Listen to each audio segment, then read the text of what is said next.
से जो हिंदू या गैर मुसलमान आएंगे उनको फ़ायदा है, तो उनको भी फ़ायदा नहीं है। इससे किसी को 1 मिनट का फ़ायदा नहीं है, बल्कि इसके रूल्स में और उसके बाद से जो डेटा आया एनआरसी असम का, वो उसने बीजेपी के लिए ही प्रॉब्लम क्रिएट कर दी है।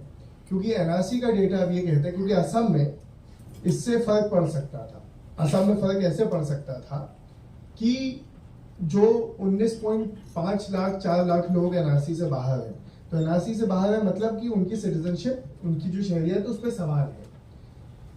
उनको अपनी उसमें से जो गैर मुसलमान हैं उनको प्रूव करना पड़ेगा, अगर उनको वापस हिंदुस्तानी सिटीजनशिप चाहिए, कि वो बांग्लादेश से आए थे, उन पे एक परसिक्यूशन हुआ था, वो एक रिलीजियस परसिक्यूशन से भाग के आए थे, तो उनको बांग्लादेशी कागज दिखाने पड़ेंगे।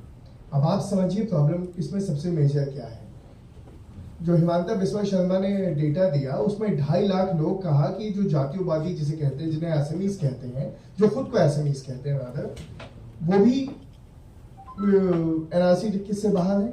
तो एटलीस्ट उन 2.5 लाख लोगों को हिंदुस्तानी होने के, जिनका कहना है कि हम इंडिजीनियस हैं, हम हमेशा से असम के थे, उनको भी पहले प्रूव करना पड़ेगा कि वो बांग्लादेशी थे, फिर उसको हिंदुस्तान की शहरियत मिलेगी। इससे ज्यादा एब्सर्ड बात कानून में नहीं हो सकती। ये कानून एब्सर्डिटी का कानून है, ये कानून अनकॉन्स्टिट्यूशनल है, गैर संवैधानिक। हमारी लड़ाई चाहे 2019-20 की जो प्रोटेस्ट हो वो अपनी उसकी नहीं थी, हम पे उससे पहले भी हुआ था, बाबरी का फैसला आया था, 370 हुआ था, सब हुआ था, हम लोग नहीं आए थे सड़क पे।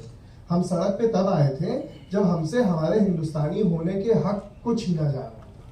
हम वो पैट्रियट हैं, हम वो नेशनलिस्ट हैं कि हम 1857 से अपनी गर्दन कटवाते आए हैं, हर उस वक्त जब हमसे हमारी नेशनैलिटी, हमारे नेशनलिज्म पे, हमारे पैट्रियटिज्म पे सवाल किया गया है। हम इस बार भी तभी उसी के लिए आए थे। तो जो पेंट करते हैं कि सीए के अगेंस्ट प्रोटेस्ट था, नहीं, वो सीए के अगेंस्ट प्रोटेस्ट नहीं था, वो क्रोनोलॉजी के अगेंस्ट प्रोटेस्ट था, एनआरसी एनपीआर के अगेंस्ट था, जामिया में बच्चों की को जो पुलिस ने मारा उसके अगेंस्ट प्रोटेस्ट था, मैं उसमें जुड़ा था। और वो सिर्फ सीए के अगेंस्ट प्रोटेस्ट नहीं था, सीए के अगेंस्ट 287 पिटीशन इस वक्त सुप्रीम कोर्ट में पेंडिंग है, जो कहती है कि ये अनकॉन्स्टिट्यूशनल है।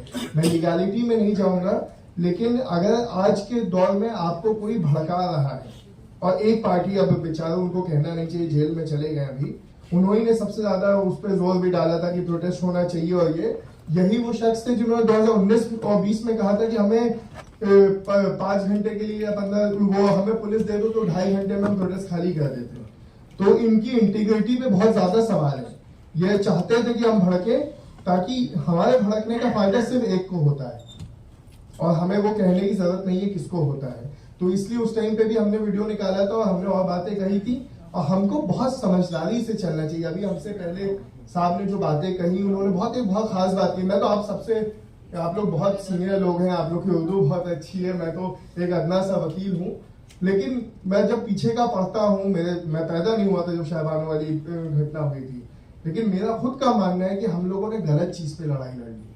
वो हमारी लड़ाई थी नहीं, उससे हमें बहुत फर्क नहीं पड़ा था। 125 सीआरपीसी हमेशा से सेक्युलर लॉ था। अगर हमारी ही कौम की औरतों को अगर उनका हक मिल रहा था तो उस पर लड़ने की बात नहीं थी, और उसका खामियाजा आज तक हम भुगत रहे हैं।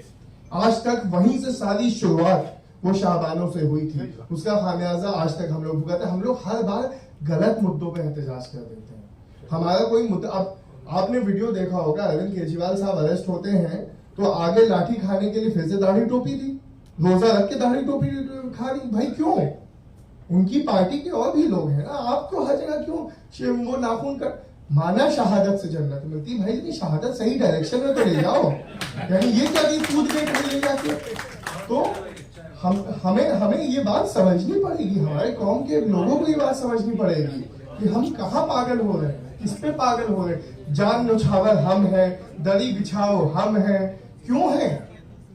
यानी हम 14% है भाई, हम 40 कुछ नहीं तो कम से कम 40 लोकसभा पे अच्छा इन्फ्लुएंस रखते हैं, हम रख ही नहीं पाते। हमें शर्मसार किया गया कि तुम लोग वोट बैंक हो, हम शर्मसार हो गए। नहीं, कॉन्स्टिट्यूशनल स्कीम में, डेमोक्रेसी में माइनॉरिटी का या ऑप्रेस्ड जो भी क्लास है जिसका मेजॉरिटी नहीं है, उसका वोट बैंक होना उसके एग्जिस्टेंस के लिए जरूरी है।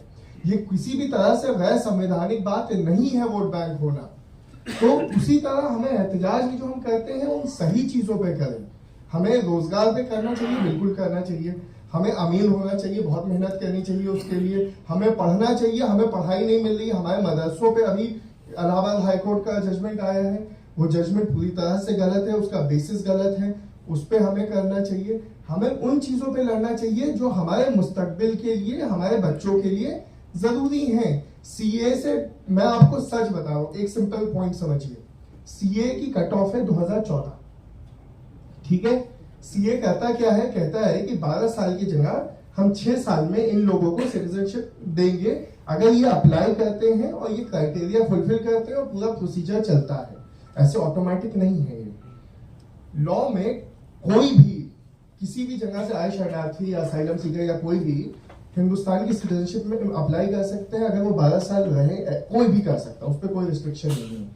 जो चीज ये सीए में लाई, ये तो 2016 में सिटीजनशिप रूल्स में ऑलरेडी आ चुका था। 2018 में पासपोर्ट रूल्स में ऑलरेडी आ चुका था। सीए लाया ही गया था कि आप एहतजाज करें। ये रूल्स लाए गए कि आप एहतजाज करें, कि आप जाएं और आप अपना सर बैल की तरह मार ले दीवार पे, जो हमारी आदत है। हम अभी मैं ट्विटर पे थोड़ा एक्टिव हूँ। मैं सॉरी माजरत चाहूंगा, मैं थोड़ा वक्त ज्यादा ले रहा हूँ, बस जल्दी जल्दी निपटाऊंगा।